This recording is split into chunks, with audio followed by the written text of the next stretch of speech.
If you are concerned that D&D Digital is going to become the preferred way for players to play Dungeons & Dragons, this video is for you. Because it's not.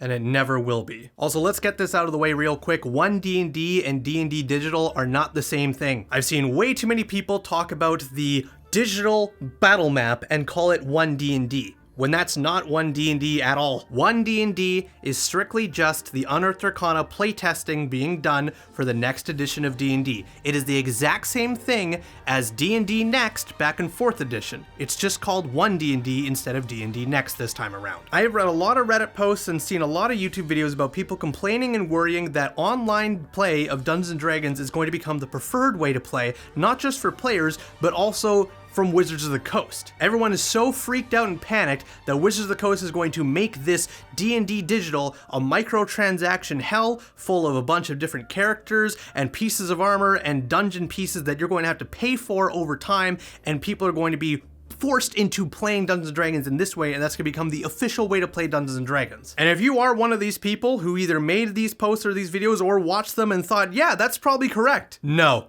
You're dead wrong. If D&D Digital was going to become the preferred way for people to play Dungeons & Dragons, and they were only going to start playing it online now, they would have done that already. D&D Digital is not going to be the first time you could ever play Dungeons & Dragons online, and when it does release, it's probably not going to be the best way to play Dungeons & Dragons online because there are so many other websites and programs that let you play Dungeons & Dragons online, and they've been doing it for years. Roll20, Fantasy Grounds, Tailspire, Tabletop Simulator, the list goes on. Every one of these websites and or programs have been around for years, and they've been letting people play Dungeons & Dragons online for years. If you're worried that people are going to start playing Dungeons & Dragons online only because of D&D Digital, they would have done it already. And yes, websites like Roll20 don't have a 3D digital map, they only have a top-down 2D map. But programs like Tabletop Simulator and Tailspire have fully 3D battle maps that you can both put miniatures in and dungeons and roll dice and have your character sheets all in the same fucking place. So if people wanted to play Dungeons & Dragons online only as their preferred way to play, they could already do that. So that's one argument that's been put aside. So how about the next one? That D&D Digital is going to have tons of microtransactions and force you to pay for all the different miniatures and dungeons that you want in it.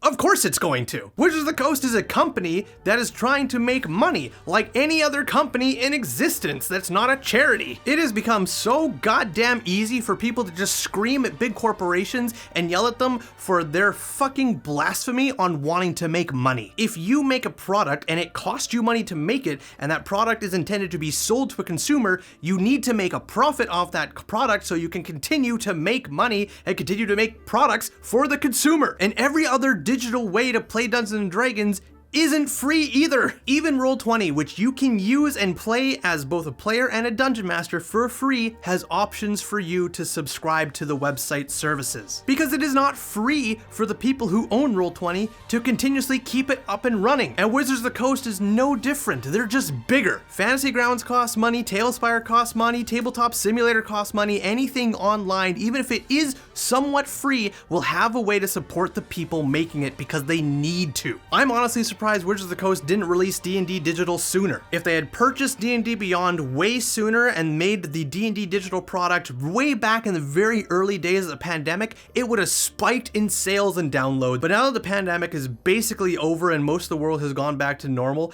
the time that D&D Digital will release will not see as much downloads as if it would have before. And even with that aside, there's a lot of people saying that, well, because D&D Digital is going to be the official way to play Dungeons & Dragons, that a ton of people are going to throw away Tailspire and Roll20 and go to D&D Digital instead because it's the official way to play. You couldn't be more fucking wrong! I'm certain there will be people who will do that. There will be people who see D&D Digital as the official way to play from Wizards of the Coast directly, and they will abandon websites like Roll20, Tailspire, and what have you to go play D&D Digital instead. I'm certain that will happen. Of course it will. But it will not happen en masse because D&D Digital is brand new. It will have bugs, it will not have all the different features that all the different websites have, and it will not have the familiarity that all those other websites have. Starting new things is scary, and people like comfort and being in a place that they know and understand. When I'm building online battle maps for Dungeons & Dragons, I use Tabletop Simulator. Tailspire is a better program in every way, and I've tried to understand Tailspire many a times, but I'm accustomed and familiar with building maps on Tabletop Simulator that is still the program I use. And when D&D Digital comes out, I will absolutely check it out. I will absolutely give it a spin. But if it doesn't have the same comforts and the same ease of use that programs like Tabletop Simulator have, I will still use Tabletop Simulator. And I am not the only person. There are so many people who have Roll20 accounts who have been paying for subscriptions for years that have so much data saved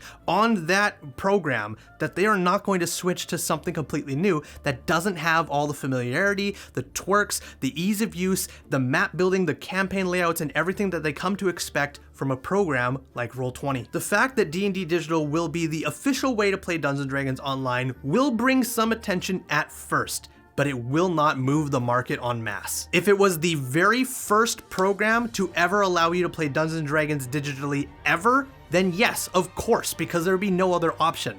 But there are many other options in this space. And those options have only been developing and growing and tweaking and getting better and better over time. D&D Digital hasn't had that. This will be their first foray into this area, and it will have a lot of very big competition to compete with. And competition is an incredible thing for you, the consumer, because it forces everyone around you to be better than their competition, to make improvements, to make adjustments, to tweak things, to make things better overall for you, because every one of them is vying for your time. The moment that Tailspire lets me build a tavern faster and with less hardship than Tabletop Simulator, I will move. But until that happens, even though arguably Tailspire is a better program than Tabletop Simulator, I will keep using Tabletop Sim. And D&D Digital will be no different. And while we have not been confirmed that there will be microtransactions on D&D Digital, it's pretty safe to assume that's likely going to be the case. And for everyone worried that there's going to be microtransactions in D&D Digital, I don't understand what you're complaining about. This is only a good thing. The online market is in a place where anytime you hear the word microtransactions, you veer away and you vehemently froth at the mouth because it's such a hated thing.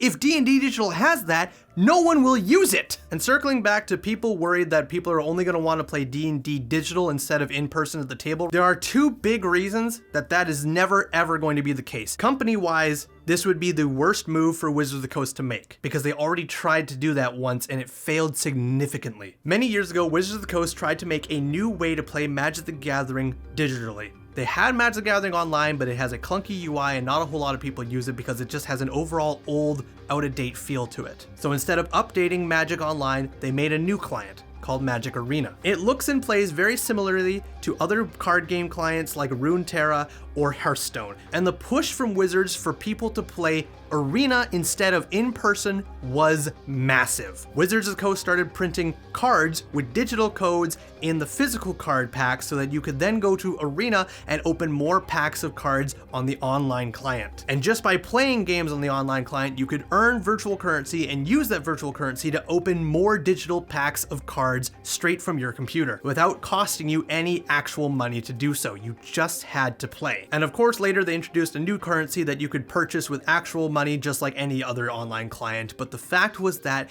they wanted you to play Arena instead of in person. And they pushed this so far that for one of the Magic the Gathering tournaments, it was not done with physical cards in person.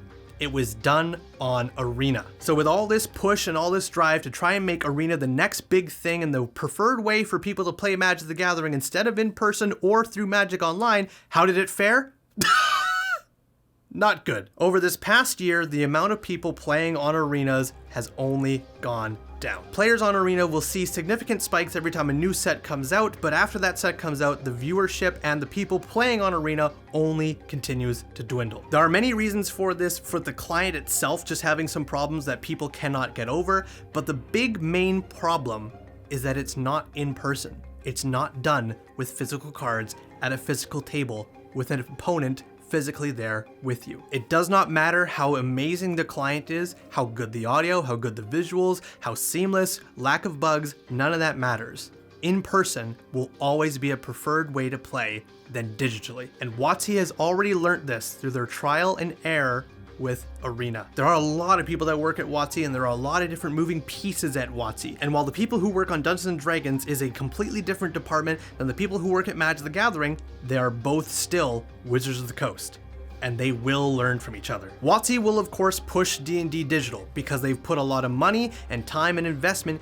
into making this online client for you to play Dungeons & Dragons with, and they will probably promote it as the official way to play D&D online, but they will not try and move you from playing it in physical form to playing in digital form. Now, Wizards of the Coast doesn't release Dungeons & Dragons miniatures themselves. They have licensed a different company entirely called WizKids, who makes all the official Dungeons & Dragons miniatures for the game. And WizKids does not only make Dungeons & Dragons miniatures, they make miniatures for many other games, but by far, the Dungeons & Dragons license is the biggest profit for them. If WotC tried to make it so that playing D&D digital was the best way to play instead of in person, WizKids would lose so much. There would be no reason to buy physical miniatures anymore because you wouldn't be playing with them anymore. There'd be no reason to buy any of those products if you could just get them and customize them online instead. D&D digital is not the next way to play Dungeons & Dragons. It's not the preferred way to play Dungeons & Dragons,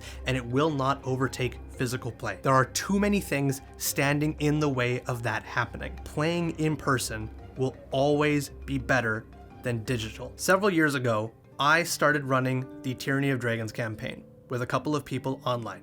We played through Roll20 and Discord. We started out with Horde of the Dragon Queen, we finished all of it, and then we went on to Rise of Tiamat, and we've almost completed it as well. But for several years now, we have been on the last session. My party has been standing at the Well of the Dragons, watching as fire and brimstone starts to spew out of the well, and they can hear the roars of Tiamat's heads coming up from the well as it starts to clamber its way into the mortal realm. And they have been waiting on that precipice of the fight of their lives for years. Why?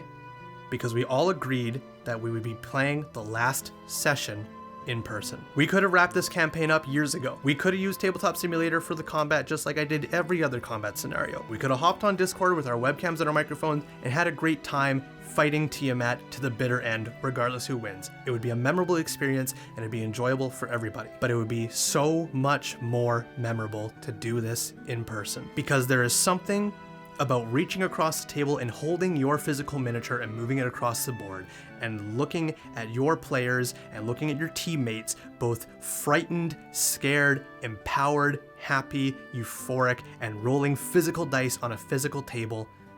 That's something a webcam, a microphone, and a virtual battle map cannot do. I can make a better battle map on Tabletop Simulator than I can make in person. There's no doubt about that. I have more tools to do so online than I do in person. But there is just something unique about everyone being in the same room with a shared imagination, not being limited by internet, by webcam, by microphone, or anything else, that just cannot be beaten. I hope to end that campaign soon, and I hope to have everyone gathered here at my house to finish off Tiamat once and for all. And I am okay waiting as long as I have to finish this campaign in person, because I know the memories made from it will be so much better being done here in person than it would have if we just did it online. D&D digital is not a horrible thing. It is Wizards of the Coast seeing an area of the market that they don't have and would like to take an opportunity in.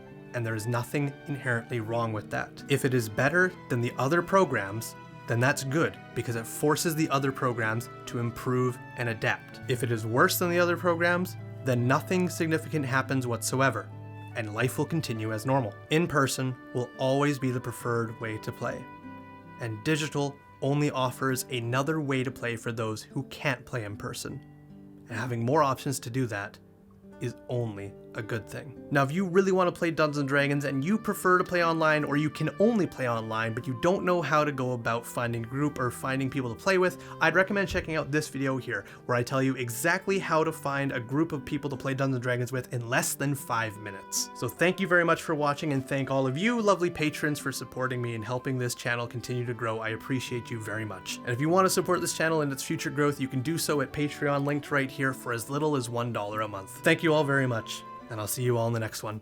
Skål!